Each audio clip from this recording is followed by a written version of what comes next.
Well, welcome to the Cut for Time podcast here at the Canton United Methodist Church. My name is Pastor Clay. I'm joined by Eric Stearns, and things look a little bit different. We're trying something new. We are recording from my office. I'm using some different recording gear, so it might sound a little bit different. I know it looks a little bit different, but still should be a pretty good conversation. We're going to be digging into my sermon from Sunday, which was about the call of Matthew and the party at Matthew's house, about Jesus including the outcasts and just dealing with some criticism from the Pharisees.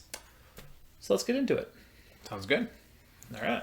So what did or didn't you cut from this past week? In the writing of the sermon this week, I don't really know that I cut anything from like the writing process to the sermon process, but I think that I have something that I maybe should have cut. Sure. Because there just wasn't enough time to really dig into it, and it's a much bigger idea than I gave it in the sermon.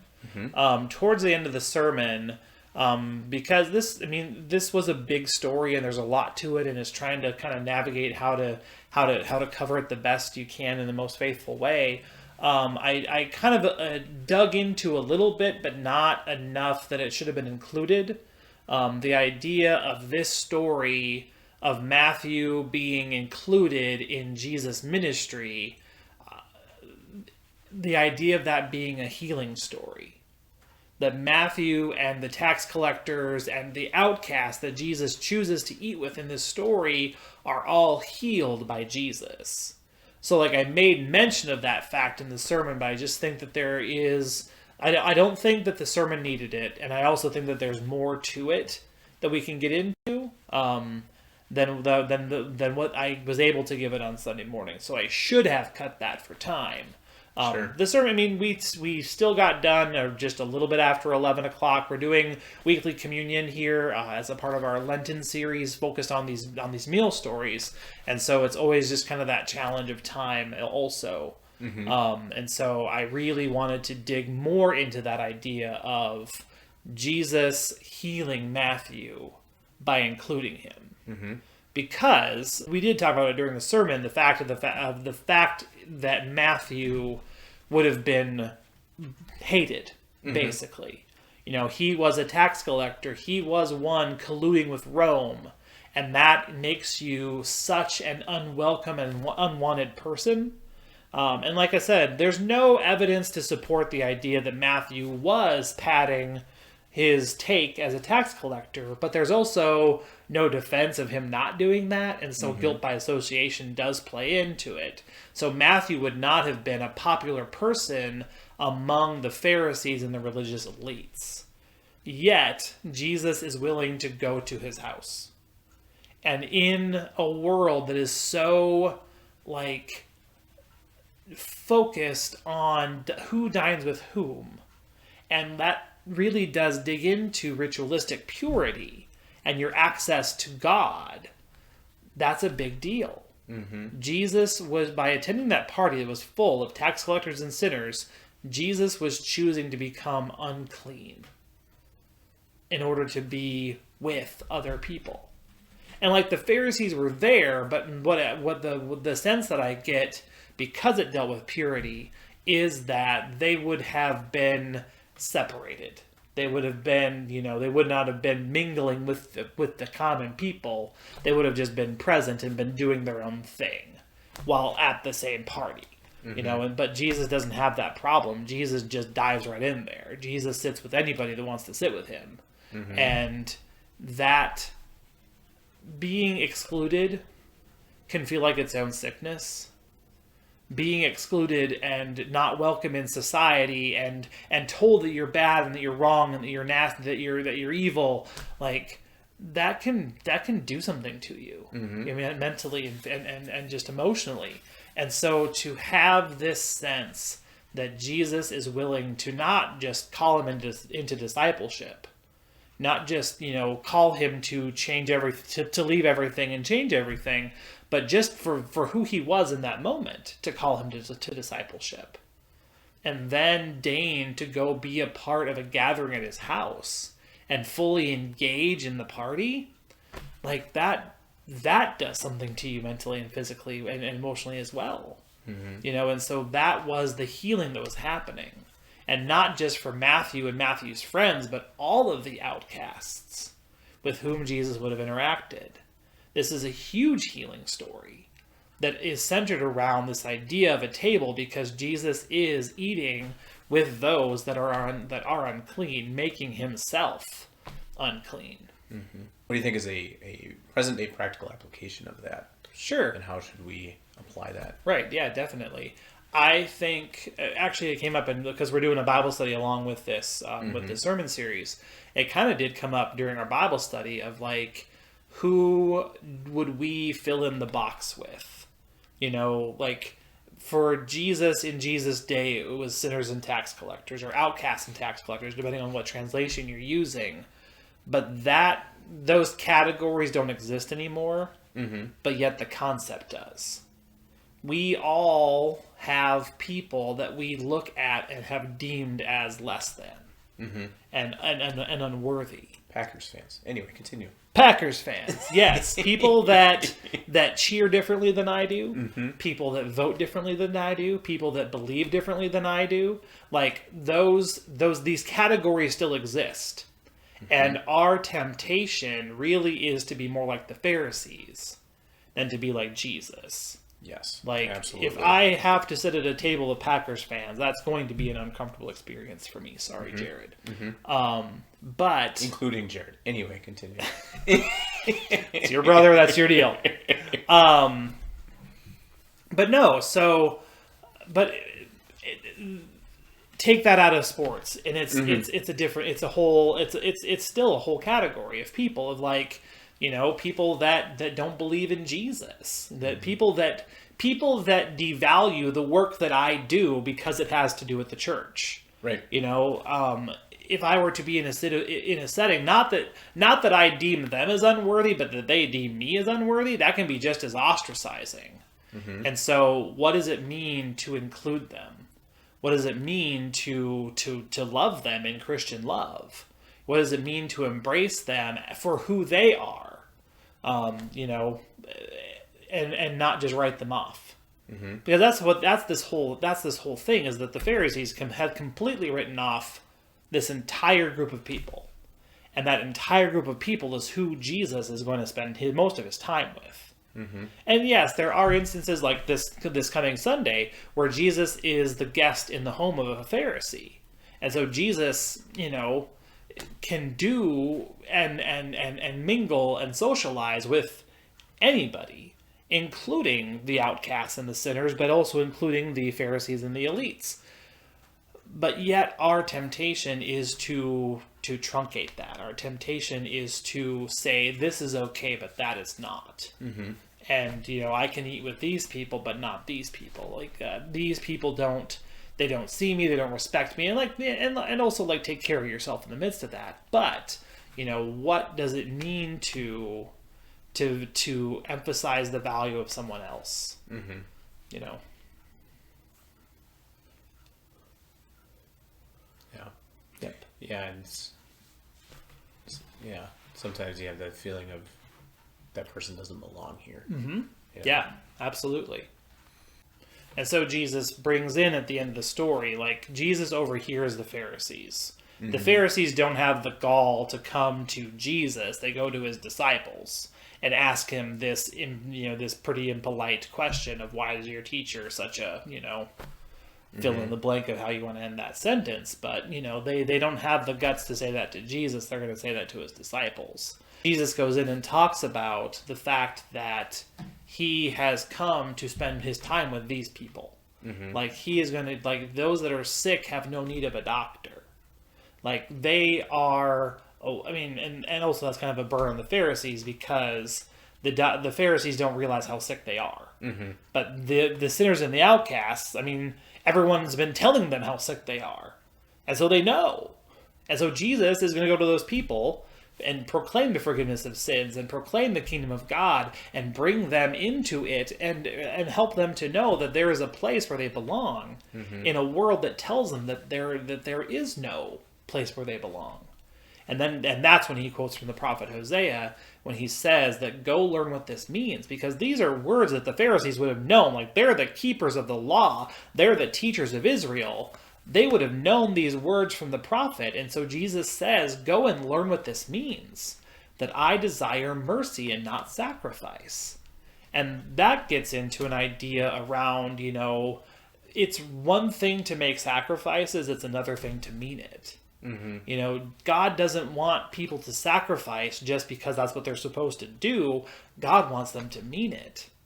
I desire mercy and not sacrifice. I desire, we read from the Good News Translation right now, because that's what we have in our sanctuary. I desire kindness, not sacrifice. Like, if you're not going to be kind to those people, then what are you doing with your sacrifices? If what you're doing with your sacrifices doesn't fundamentally change who you are as a person, then don't do it until you learn what it means. So Jesus strikes at the very heart of the Pharisees in that phrase, and just, and then just finds another way to prop up the sinners, the outcasts, and the tax collectors. Sure. And bring that deeper sense of healing and holism and kind of turning it around and going after those that are being the oppressors. Mm-hmm. Which I think is interesting. Yeah. And just such a Jesus move. But how do we do it? Like, how do we do what Jesus did in this situation? Mm-hmm. What's one thing that we can do? I don't know, and I'm asking the question because it's hard. Yeah. Because you get judged by the people that are around you. Oh, yeah. You feel uncomfortable because you're with people you're never with, right? And probably don't agree with. Yep. Like, how do you gain that courage to go interact with and reach out to the groups that you have felt aren't as good as you? But how do you do that? Yeah. I mean, because you're lying to yourself if you've never thought that. Right. Definitely. Yes. And so how do you reach out to those people? Mm-hmm. Right.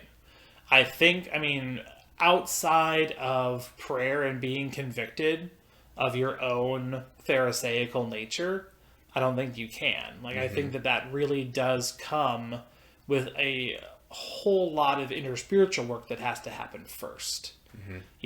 It's one thing to pray. Like, there's a popular Christian song that came out back when I was in seminary, college. It's Brandon Heath, Give Me Your Eyes. Let me see the world as you see it, Jesus. Give me your eyes for the brokenhearted. Give me your eyes for, those that are downtrodden. And it's one thing to say that, and again, it's another thing to do something about it, to do something with that. Mm-hmm. And so I think that a lot of it is just getting over ourselves. I think a lot of it is returning to the teachings of Jesus to hear this story and to wrestle with that and say, okay, ouch, there are people that I have treated this way. And then it is just a matter of getting over ourselves and humbling ourselves and maybe even, just starting with that. Like, not like name, hey, I'm a jerk and this is what I thought, but, just say, hey, I'm Eric, or hey, I'm Clay, and, can I sit next to you at the ball game, or can I, there are people that you have a dust up with, and then you just have to, say, hey, I was in the wrong here. Mm-hmm. And that's a huge step of vulnerability, and it's a huge step to get over ourselves, but it's the only way to do it, is just by embrace. I've been reading a lot of Brene Brown recently, and one of her big phrases is embrace the suck. Mm-hmm. And that it's not going to feel good and it's not going to be fun, but yet it's still something that you have to do. And so just embrace the suck and have the conversation and name your reality and say, hey, I was wrong about this. Or it is just a matter of spending time with them and realizing, oh, hey, they're not that bad, Mm-hmm. Yeah. Yeah. And I think humbling yourself like that is a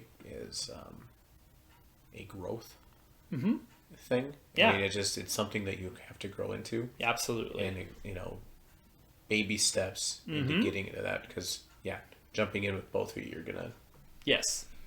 Yep. Yeah, it's not going to go well. Yeah. How about for Matthew to just stand up and say, okay? Right? Yeah. So this is early on in Jesus' ministry. Mm-hmm. Obviously, he's still picking his 12 disciples. Yep. How on earth do you just do that? Right. The thing that we kind of forget, and the thing that I didn't mention on Sunday, is that because Jesus was a rabbi already, like he had some clout and some standing in this world. Sure. Before he started his public ministry and like really revealed what he was up to. So there is a likelihood that they would have at least that all of the disciples that just completely, seemingly blindingly dropped everything and followed, because it's the similar call story for James and John and Peter and for James and John and Peter and Andrew. But they would have had some familiarity with Jesus. They as being Jewish boys at a certain age, Jewish young men of a certain age, they would have been expecting to be picked up by a rabbi. And so there was some expectation there. But it is still shocking, especially because of what it turned into. Sure. That they would have given up. Maybe he didn't know what it was going to turn into at the time. Yeah, definitely.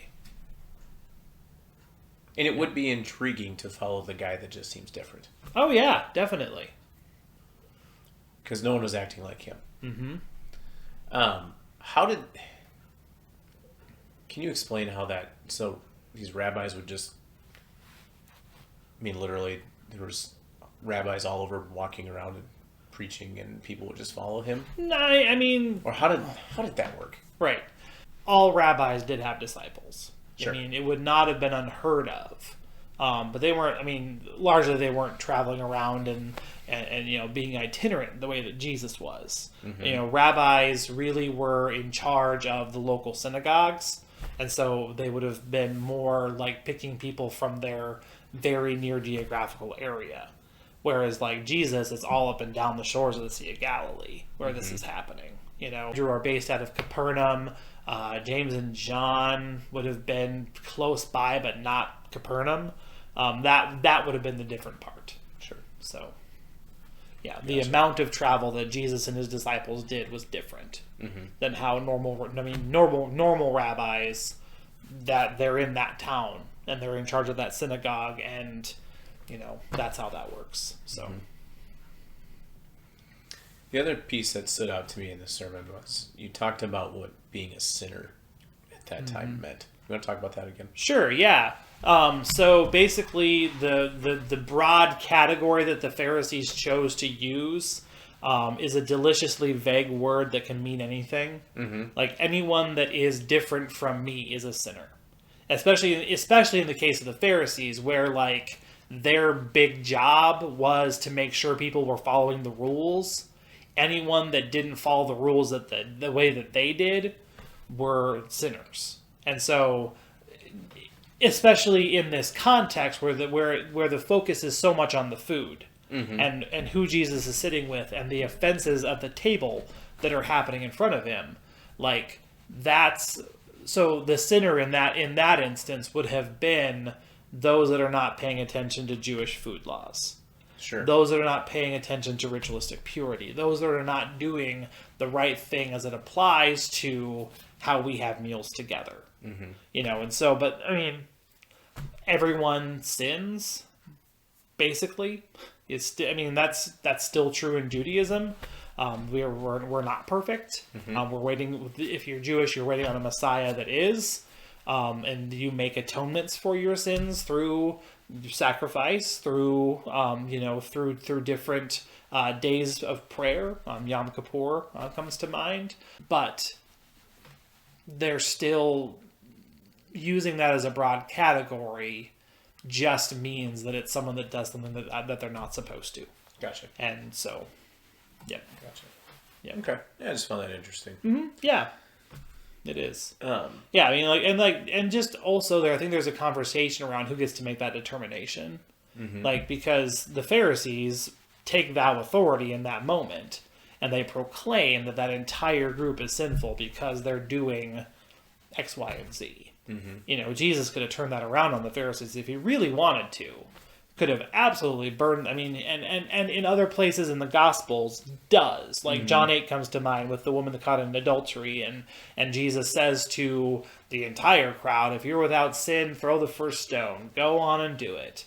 and they leave in order of age. From likely the most sinful that had the most time to sin to the least sinful. But they're not without sin, and Jesus could have really tied that in here, but didn't. Like that wasn't the point he was trying to make at that time. So, do you want to tie it back into? So we're doing communion every Sunday. Do you want to, since we didn't get a chance to do the podcast last week, sure, we want to talk a little bit about why we're doing communion every Sunday? Yeah, definitely. What the idea behind the theme is. Right, yeah. So our theme for Lent is meeting Jesus at the table, and we are focusing on a lot of the meal stories in the Gospels. There are all kinds of meal stories and parables about meals. Meals come up quite a bit. One of the things that I mention when I do a table blessing for like a funeral, like today I had a funeral, and one of the things I say is I just give thanks to God for the way that God has made God's self known to us through the breaking of bread and the sharing of a meal. Because not just in the Gospels, but in the entire Bible, meals are so prevalent and have that divine togetherness and connectedness. And so I think that we have the opportunity, we're focusing on how we meet Jesus in these stories, how Jesus reveals himself to be who he is through his actions at the table. Like this week was focused on the way that Jesus welcomed everybody. Like 2 weeks ago was the feeding of the 5,000, Jesus miraculously providing for everybody. Here it is, Jesus is with the wrong people, but yet they're still welcome. Next week is about interruptions. Jesus is going to be interrupted during dinner. Jesus is in the home of Simon the Pharisee, and a woman breaks into the assembly where she should not have been and weeps at the presence of Jesus. And rather than be annoyed by the interruption, Jesus turns it into a teachable moment. Jesus uses it, turns the entire thing around, and makes it a parable about hospitality and the way that she was showing hospitality when the host wasn't. And so what do we do with interruptions? Interruptions are bound to happen in our lives. Do we get mad about them, or do we look for the lesson in the midst of them? That's how we're going to meet Jesus on Sunday. But we have the opportunity not just to meet Jesus in his teaching, but also to meet Jesus in a meal. Because our belief around the table is that Christ is with us. And we call it Holy Mystery. We don't quite know exactly how Jesus is with us, but we know that Christ is with us. That Jesus literally meets us at the table. And we are strengthened to go and do the things that Jesus did by the sharing of the bread and the cup. And we're also just then emulating this idea of that divine connectedness by being at the table together every week during the season of Lent. So that's really cool. Yeah, I've been liking it so far. Well, it at least as a parent, mealtime is so important. So I really like this sermon series. Yeah. Jesus had so many connections with people during meals. Yeah. I don't know, for us anyway, I feel most connected to my family at supper. Absolutely. When we're all around the table, if you've been having a bad day, somehow supper always cheers you up. I mean, it's a time that you get to sit and spend and talk and laugh and make fun of each other, and it's just a really nice time. And, meals are just so important, and that's why it's such a prevailing image of the kingdom of God. I mean, Jesus on the night that he's with his disciples around the table, he says, "We're going to do this again in the fullness of God's kingdom. We are going to eat bread and drink wine together. We are going to feast together in the fullness of God's kingdom." Like that's Jesus' vision for the future is a meal where all are welcome, where there's enough for all, where all are included, all that want to be included. Like that's what we're practicing for when we eat communion. Is joining in this. I mean, it's in the prayer that I use to bless the elements. Make us one with each other and one in ministry to all the world until Christ comes in final victory and we feast at his heavenly banquet. Like this is a glimpse of the kingdom when we meet at the table, because meals are important. Thanks for joining us on this week's Comfort Time podcast. Join us again next week in person at the church at 10 a.m. Or back here for the podcast next week. Thanks for listening to our Cut for Time conversation. Join us for worship in person or on Facebook Live Sundays at 10 o'clock Central Time. And now go in peace and serve the Lord.